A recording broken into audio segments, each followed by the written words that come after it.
आता ह्याला योगायोग म्हणावं की काय म्हणावं हे मला कळत नाही.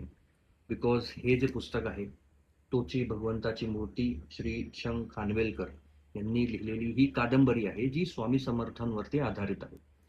हे पुस्तक मला माझ्या आजोबांकडनं मिळालेलं आणि खूप वर्ष ते तसंच होतं. मी वाचलं नाही.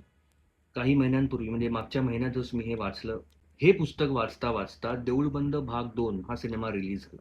म्हणजे जेमतेम मी अर्धं पुस्तक हे संपवलं असेल आणि तो चित्रपट रिलीज झाला. तो चित्रपट मी पाहिला आणि त्यासोबतच मी हे पुस्तक वाचत होतो. तर असा एक सुंदर योगायोग जुळून आला. स्वामी समर्थांचं पुस्तक वाचता वाचता आणि तो चित्रपट पाहताना. खूप छान पुस्तक आहे. एक कादंबरी आहे ज्याच्यामध्ये स्वामींच्या प्रगट दिनापासून ते निर्याणापर्यंतच्या त्यांचा जो प्रवास आहे, त्यांचं जे आयुष्य आहे, ते सगळं ह्याच्यामध्ये दिलेलं आहे. त्यांच्या शिष्यांबद्दल माहिती आहे. त्यांनी केलेल्या ज्या सगळ्या लीला होत्या अ, आणि अनेक प्रसंग आहेत, सुंदर असे डोळे उघडणारे प्रसंग आहेत, काही तुम्हाला विचार करायला लावतील. अशा प्रकारचे प्रसंग ह्याच्यामध्ये दिलेले आहेत. तर कधी जमलं तर हे पुस्तक नक्की वाचा, तोची भगवंताची मूर्ती.